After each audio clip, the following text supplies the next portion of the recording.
live from Caroline's Comedy Club at the Seaport in New York City, where the fried zucchini sticks are $6. It's The Last Laugh, an editorial cartoon for television. I'm Bill Tush, the announcer, along with Richard Derringer, the Last Laugh Band, inviting you to join your hosts, Richard Belzer and PJ O'Rourke, for The Last Laugh.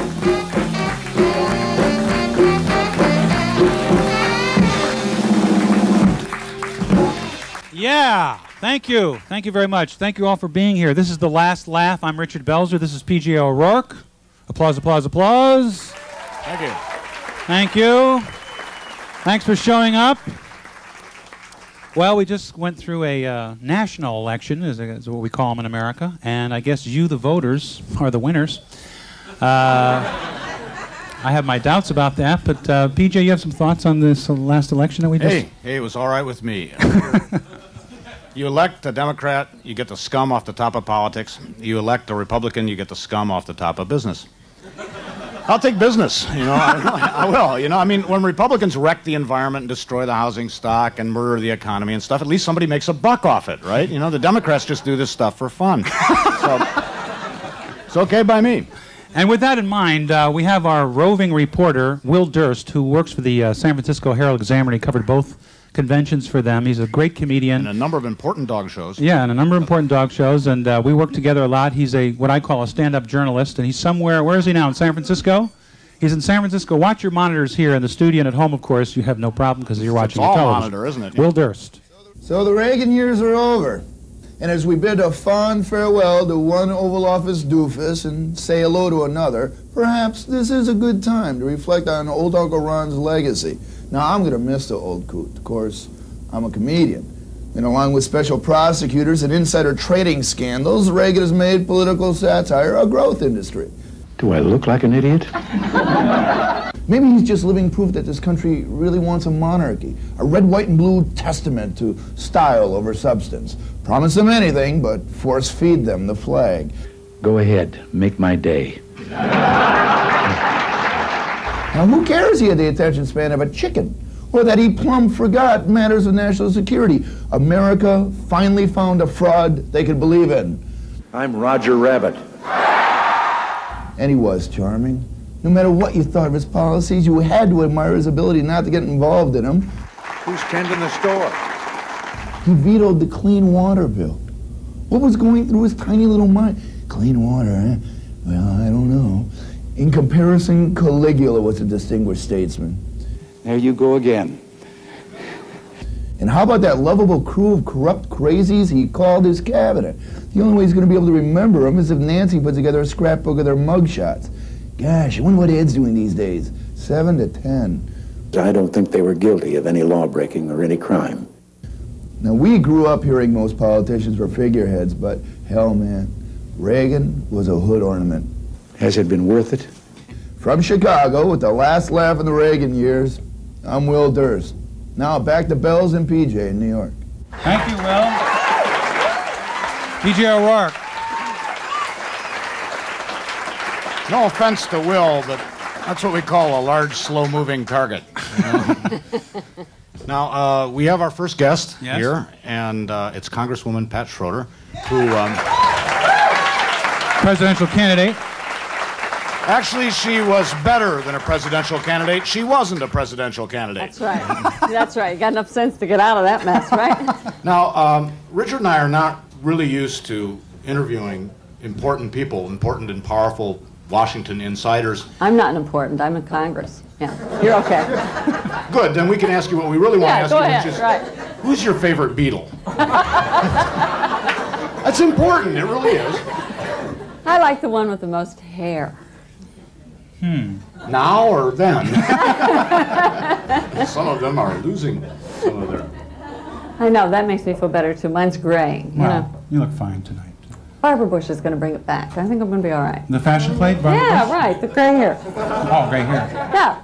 And Richard Belzer, I think, to a certain extent. Well, did you rent your suits? Did I rent it? No, I stole it from a show I used to do. They don't rent these. They give them away. See, now, we have a very important question to ask you.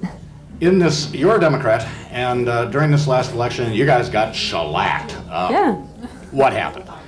Well, actually, I think we've kind of raised losing the presidency to an art form. I mean, I'm not too sure. I mean, who wants it? It's like being the pooper scooper at the end of the parade. And if the Republicans want to go out there and spend all that money and they want it, they deserve it. They ought to have it. They bought it, it's theirs. They bought it, it's theirs. They bought it fair out. You know, best government money can buy. I think it's going to be great. You're going to love it, PJ. Are you going to have a good time now that the Republicans are in? Oh, I love it when they're in. I mean, it's awful when we're in. You got to be responsible. Can you think of anything worse than having to be responsible? That's a good point. Now I'm going to read something that you said to you, and I Oh, want, God. Okay, well, because this always happens. You know, you've said a lot. You're on the campaign trail. I always say engage This was brain in- before starting mouth, but you know. This was in the Los Angeles Times last February Yeah. when you were stomping around our great country of ours. And presidential candidates talk about a lot of boring stuff. This is, I'm quoting you now. Missiles and throwaways, says Representative Patricia Schroeder, making her best Ugg face for a press conference here this week. Can you make that Ugg face see for us the Ugg now? We face. want to I see think that. I just did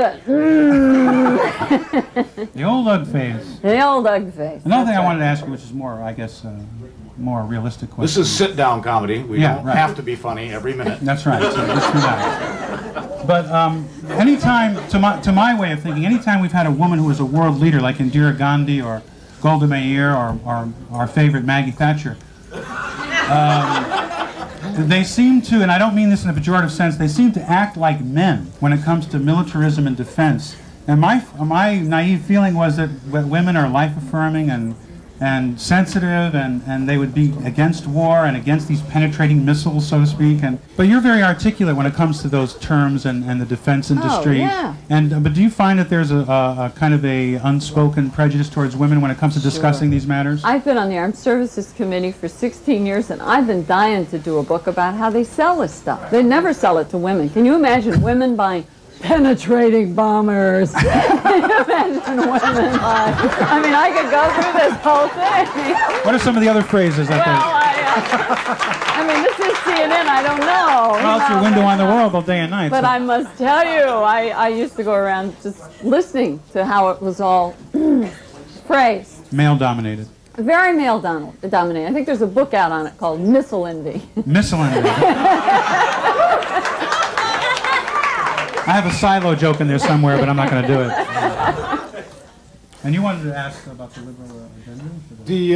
One of the things I was wondering about was that it's one of the reasons that the Democrats are losing. I mean, people are willing to elect little Democrats. Any individual little Democrat can get elected. Like and me. Most of them do. Yeah. Well, yeah. no, we little people can. But they won't elect the great big one. A whole president. And I wonder if maybe the liberals have won. I mean, the liberal agenda started under Roosevelt, and by the time of the end of the semi-great, not so great, occasionally great society with Johnson, the liberals basically got everything that they had wanted. Are they a little out of steam?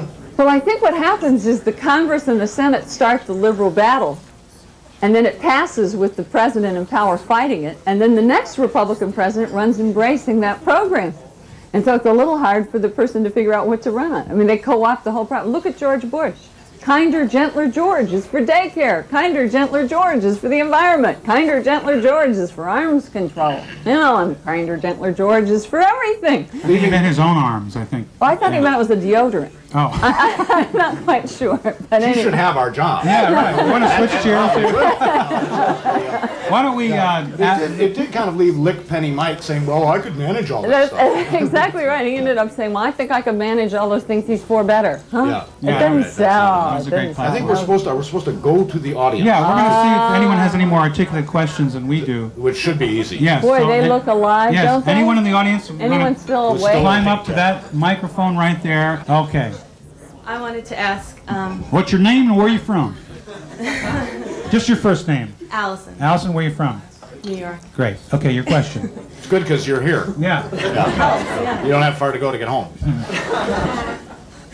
I wanted to ask Congresswoman Schroeder if you think in the next presidential elections if there's a chance for a woman to become president. Thank you. Well, I always went around saying America is man enough to back a woman. And I hope that's true. I really hope that's true. But I must say, the most troubling thing that I used to hear when I was out looking at running was people would say, you know, I'll vote for this woman. I don't mind having a woman for president. That doesn't bother me at all. But I'm not going to vote for this woman because I don't want a man for first lady. So I don't know. I'm not really sure whether we're ready or not. Is your husband good with China patterns? No, thank goodness. He isn't. How did he handle? Could be a problem. How did he handle that role? I mean, He handled it fabulously. I mean, he's a real pioneer. He's more courageous than anybody I know. But we really, as a society, have never figured out what to do with males of. You're telling me. We really haven't. I mean, other societies have figured it out because Often they host talk shows. That's all we can do. Once, anyway. Yeah. Exactly. Well, thank you, Pat. We'll be hearing from Pat Schroeder later, ladies and gentlemen. Stay right here. We'll be right back. We're going to have Money and Wall Street next.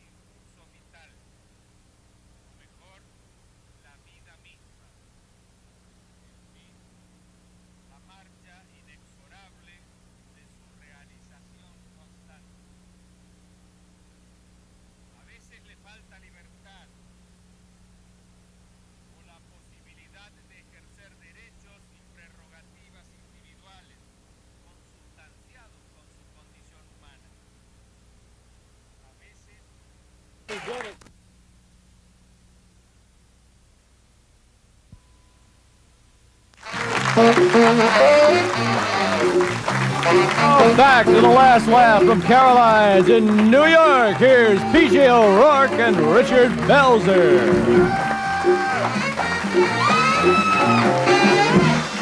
Thank you. Thank you. Thank you, Bill. We're back. Our guest in this segment is the very prestigious commentator from CNN, Lou Dobbs, and we're going to be talking about your favorite subject, PJ. Embarrassing personal diseases? No, Oh. money. Money. Oh, money. Money. Okay, and we have, before we do whatever it is that we're going to do, we have Will Durst, our investigative humorist, who is out in Uncle Scrooge's money vault. Right. We don't know. We're faced away from the monitors. We don't know what Will is doing. He might take off all his clothes and try to make some money that way. Who knows? But here he is. Will Durst. So the deal is, Wall Street is demonstrating a studied lack of confidence in George Bush's monetary acumen.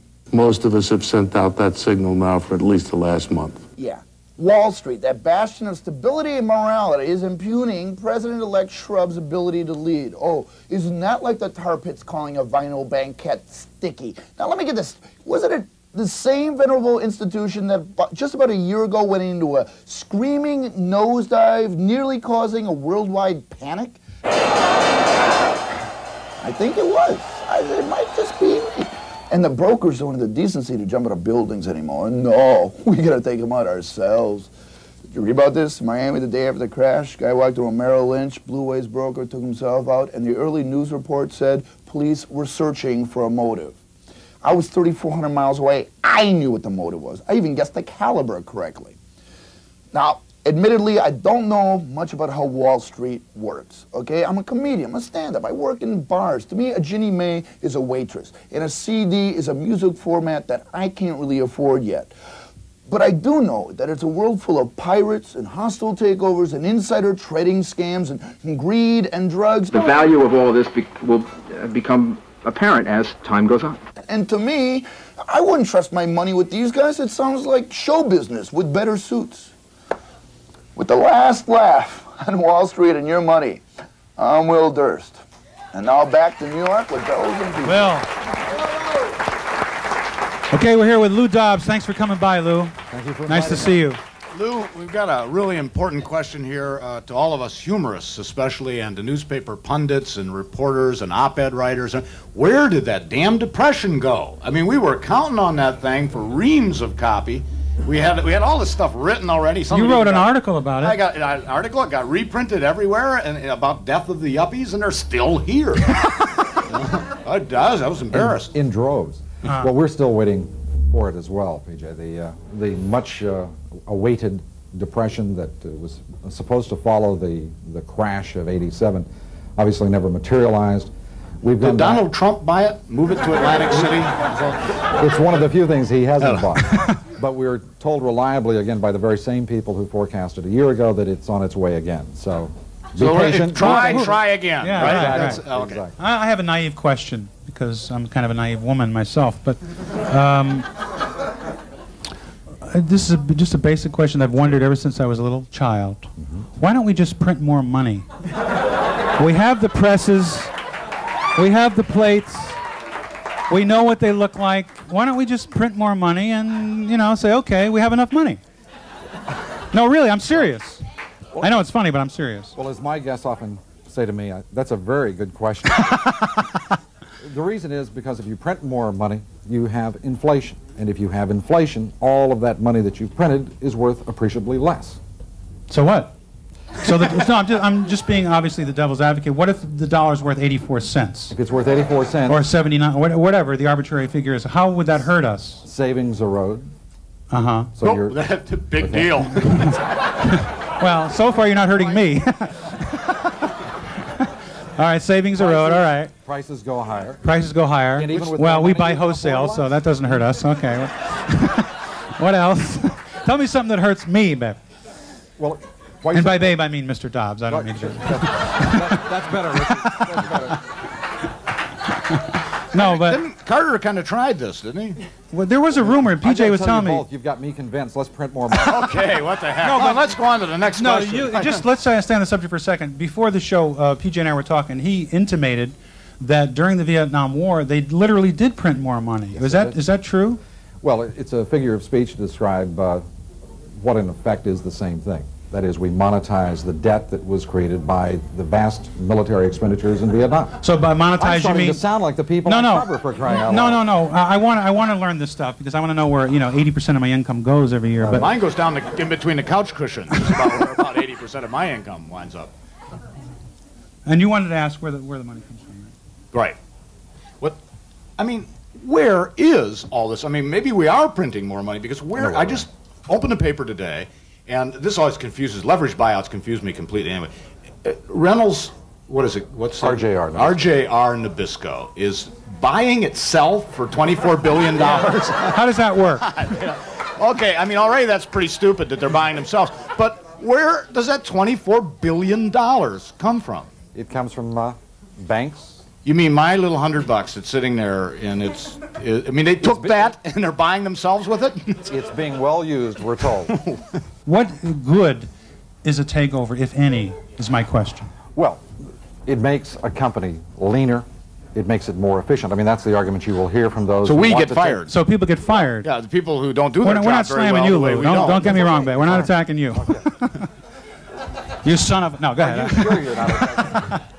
Takeovers, I mean, that's a very important question. And it's one that Wall Street economists argue about day in and day out. Well, almost. Week in and week out. Sometimes they drink and ride around in Mercedes. But the rest of the time they argue about this Yeah, they ask stuff. that question. This may surprise you, but economists are divided on that issue. And may I ask you to editorialize? See, this is an editorial cartoon. What do you think? I think takeovers are absolutely terrific. Let me ask you, why aren't you rich? I am rich. Oh, you are rich. How can we get rich? How can we get rich? I don't care how you get rich. Well, thank you for your help. Afraid of that, yeah. Okay. We have some questions from the audience for Mr. Dobbs. Yes, here's a gentleman. Step up to the mic, sir.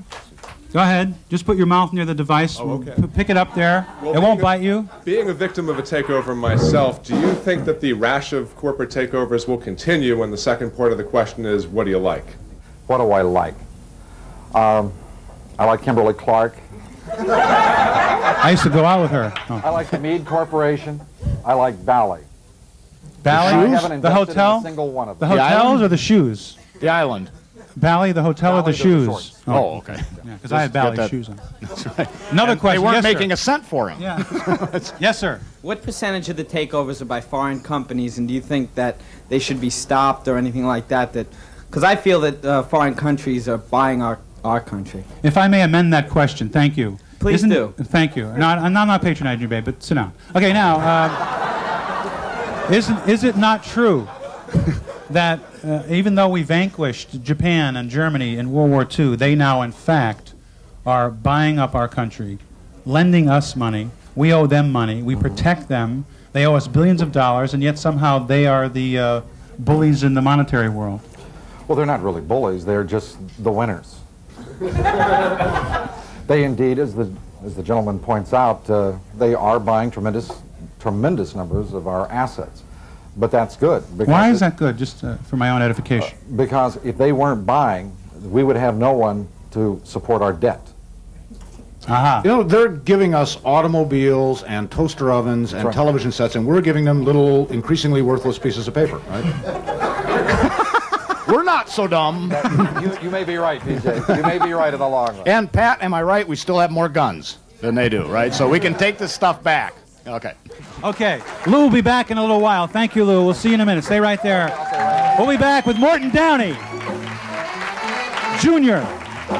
Turn, PJ and the Bells will have the last laugh on tabloid TV. Morton Downey Jr. joins us. Stay with us.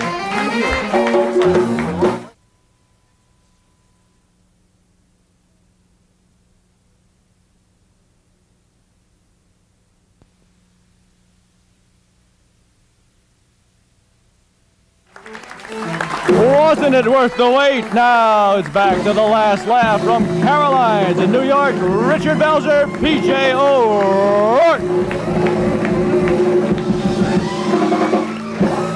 Amen. Okay, we're back.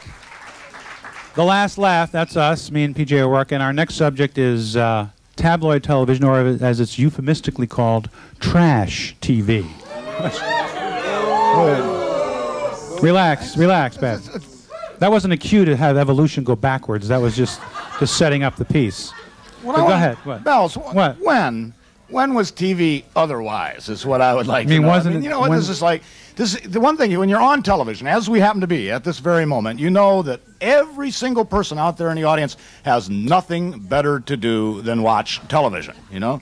You're on the radio, like people might be actually accomplishing something while they're listening to you, but you know that they're absolutely dead from the neck up while they're while they're watching this stuff. I mean, television's always been trash. Remember Omnibus? Omnibus was supposed to be this big intellectual show in the 50s, and they showed you like a picture of the Atlantic Ocean and the Pacific Ocean at the same time on national television live. Very heavy, very thoughtful. You know, what can I tell you? Let's go to Will Durst. Let's see what Will has got to say on the subject. He's bound to be funnier and more articulate than we are. Usually is. Sleaze, slime, pandering to easy emotions. Well, so the deal is, TV has finally caught up with the presidential political campaigns. Oh yeah, and everybody's crying, oh boo-hoo, alas, lament. This cheap tawdry sensationalism will be the ruination of television as we know it. Yes, it scares me. Oh, give me a break. Who's making these pronouncements anyhow? USA Today, the television show? And by the way, what exact niche does this show fulfill? What is it, a replacement for those who find USA Today, the newspaper, too weighty a tome to wade through every day? And why all the hue and cry now? Why all this noise? How long have the local affiliates been greeting every sweep seasons with such soul-searching mini-docs as prenatal crack dealers and teenage ninja babysitting prostitute rings? Corporate call girls on the next Geraldo. Yeah, I know. We're all tired of Geraldo Rivera's supercilious smug mug. And I, for one, had hoped that Manson in their interview had really just popped him and in part repaid his debt to society. And by the way, has anyone checked that fabled fracas footage and made sure it was really a skinhead who hit him in the face with a chair and not a member of his own production staff? Just a thought. But the bottom line is, guys, people are watching these shows. And to be perfectly honest, if our producer thought it would help ratings, we'd be going back to New York right now to a topless Bells and PJ. Well, in a moment, you're going to see it. Not a very pretty image, I'm sure.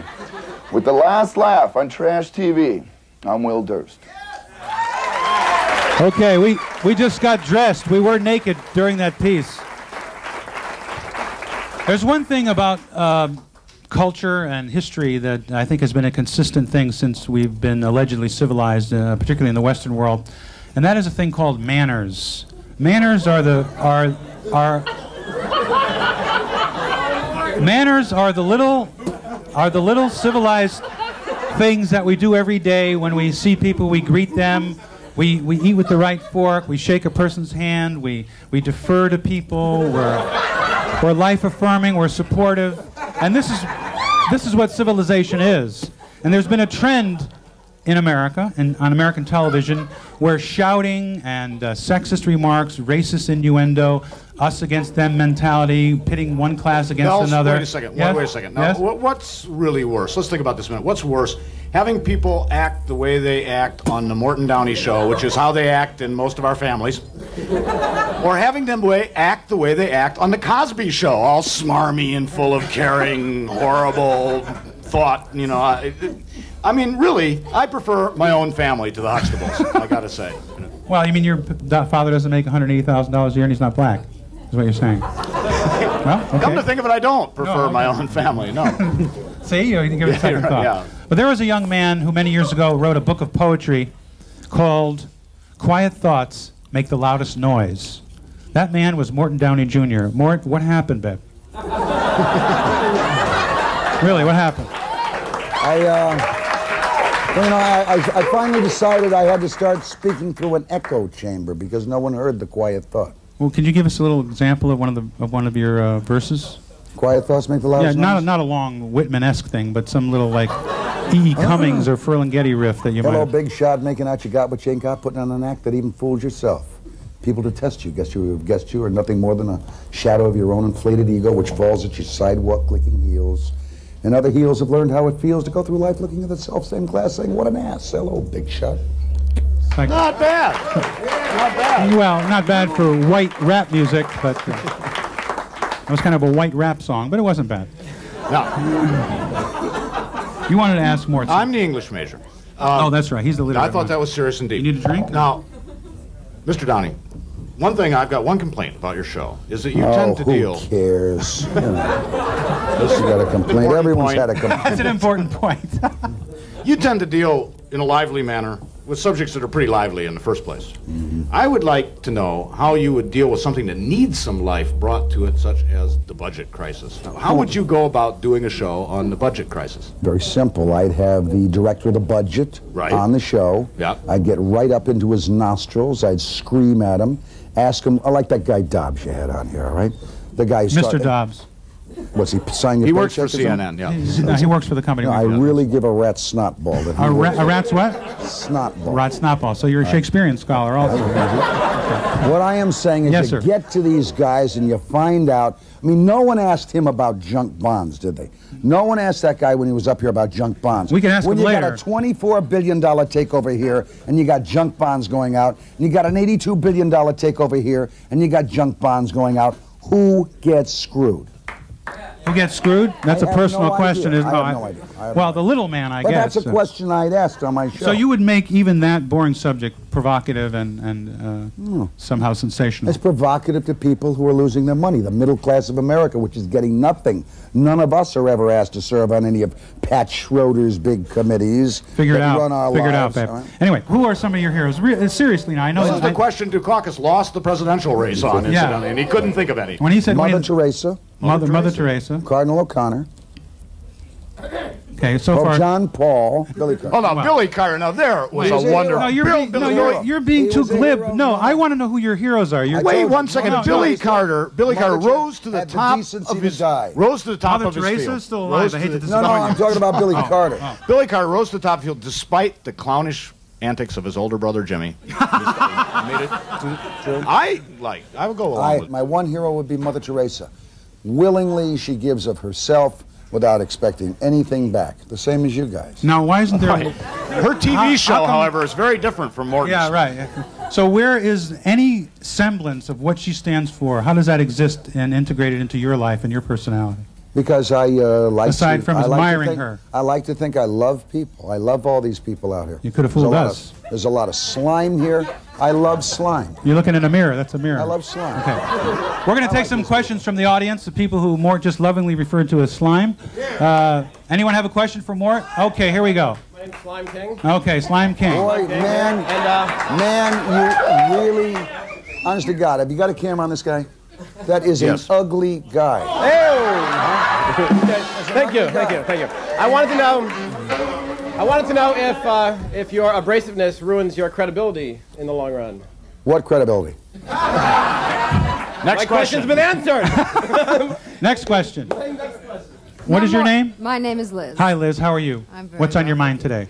I was just wondering what your shows are based on sensationalism. Not really. No. My shows are based on issues that are important to the American Important people. issues, but you encourage the sensationalism because I've been on your show. I encourage people to speak out. Right, and you have to come on your show and go through a metal detector. That's right. And I was wondering, I guess why, we know why, there could be a problem. To protect my audience. To protect my audience. Protect your audience. My audience. I make mostly. But they're the ones that I'm afraid of. I make the audience go through it.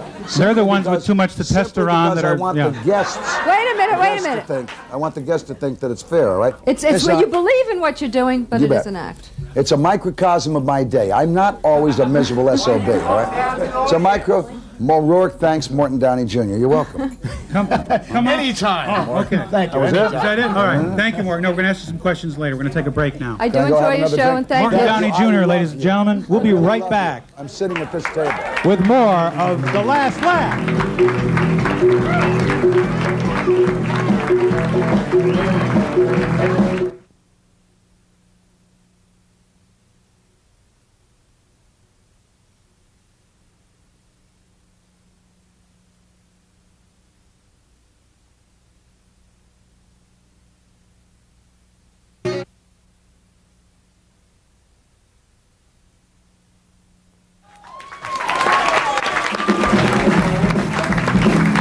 Now it's time for the open mic segment of The Last Laugh from Caroline's in New York. And here once again, Richard Belzer and P.J. O'Rourke.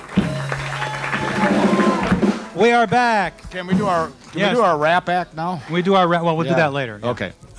This is the portion of our show where we let the audience come up and ask anyone. And make as big a fools of themselves as we've been making of ours. Or vice versa. Whatever that means. And you can ask questions of Mr. O'Rourke, or Congresswoman Schroeder, or Mr. Dobbs, or Mr. Downey, or myself. So, what is your name? My name is Lonnie Mysack. Hi, Lonnie. How are you? Fine. What's on your mind tonight? I would like to ask a question. Well, you can't. I'm sorry. Thanks for... No, go ahead. Just kidding. Go ahead. I'd like to ask a question of Congresswoman Schroeder. What do you think will happen to the issue of daycare under this administration? Well, I certainly hope they carry through. You know, for 16 years we've been trying to get politicians in daycare centers, and in this last campaign we were trying to get them out of daycare centers because that's where they hung out through the whole campaign. Let's hope they now act on it and they really start moving to close that gap, because we're really way behind every other country in the world. So thanks for the question, and let's hope we see some action. Thank you for the answer. That was a good answer. Next, please. Yes, sir. What's your name? Where are you from? My name is Scott. I'm from Chicago. Okay, Scott, what's on your mind? I've got a little more serious question than daycare here. Well, don't. That's pretty serious. He's just kidding. I'm sure it's a funny question. Don't hiss him. I was in the checkout line today. In the checkout line? You're a literary buff? You're waiting for a short story. Waiting for a big play. And, yeah. Come on. Go ahead, Ben. And I glanced over at one of the tabloids, and I noticed that there was a stripper suing Mr. Downey for millions of dollars. Yeah. I was just curious what that's all about, what he did to this. More? Well, actually what happened, I didn't show on my show the fact that she removed her bra and dropped these 52 J jugs out, all right? And she's suing me because she said I hit her with my stomach, my pelvis, and my penis, and they were awesome. And I want that put on my tombstone. Well, she got 2 out of 3 right, Mark. 40 million bucks is what she's suing for. I'll pay her. She got 2 out of 3 right. That was much funnier than the audience realized. 2 out of 3. His stomach, his thing is... Okay. Next question. All right. Yes, you have a question for someone? Yes, I do. I have a question for Mr. Dobbs. Okay. And that is, it seems the savings and loans industry is going bankrupt. And it's been on the news the last couple of nights, and it seems like it would take a $50 billion bailout they're talking about. I would like to know if we should be worrying about that as American citizens. Yes, you should be worrying about it. It's probably the most fundamental crisis facing the economic system right now. And 50 billion is a conservative estimate. More realistic would be 100 billion. And may I do this, gentlemen, may I just correct one thing that Mr. Downey said? May I do that? Sure. Because he was talking about junk bonds and the little guy going to be, I was about to use the vernacular word that you might employ, screwed. It's going to go on and on and on. Point of fact, junk bonds in this country, only 7% of them have been used for hostile takeovers. They have a better default rate, a lower default rate, than corporate AAA-rated bonds. And while everyone is concerned about the economic system, I think it might be well for all of us, just as a journalist speaking on the issue objectively, to remember it's a $3.5 trillion economy, and we're doing pretty well. Well, excuse Now, one thing I want to know from Lou, do we have to worry about the savings and loan thing tonight? Can we let it wait till tomorrow? I'm going to be tired when we get done with this, and I want to have a couple drinks. And PJ, if I may say so, I think you and Richard have enough to worry about. Okay. Well, thank you, Lou. Our next question. Yes. Hello, I'm a farmer from Alamosa, Colorado. Yeah, and I'm Captain O from the planet L. But go ahead, what's your question? We get a lot of both of those in here. What's your question? My question is the ethanol thing that I know is going to probably be happening over mass portions of this country. The ethanol thing? You know that thing where we turn corn into gas? Yeah, I'm hip. Yeah, I do it all the time. All right, well, of course you do.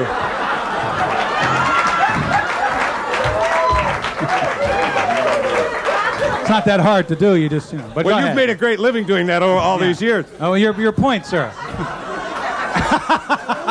I guess the point I'm trying to make is should I, you know, we all know Congresswoman Schroeder here is like a very, you know, into the farmers very much. And so to speak. In a matter of speaking. Figuratively speak. And I just wanted to say thank you very much for your support, you know, and as a Do you have a question, sir? No, I had no, this was a statement. You want to put a period on it, Caesar? Get to the verb. Let's go. Come on. The question, I guess, is should I, as a human being, ask the question, why? And on that note, thank you. Thank you for coming tonight. I want to thank the band. I want to thank Caroline, P.J. O'Rourke, Bill Tush, Pat Schroeder, Lou Dobbs, Morton Downey. I'm Richard Belzer. Thank you. The Last Laugh. I always went around saying America is man enough to back a woman. There's a lot of slime here. I love slime. You got me convinced. Let's print more money. Okay. My one hero would be Mother Teresa. Willingly, she gives of herself without expecting anything back. The same as you guys. Can you imagine women buying penetrating bombers? Why aren't you rich? I am rich. Oh, you are rich. How can we get rich? How can we get rich? I don't care how you get rich.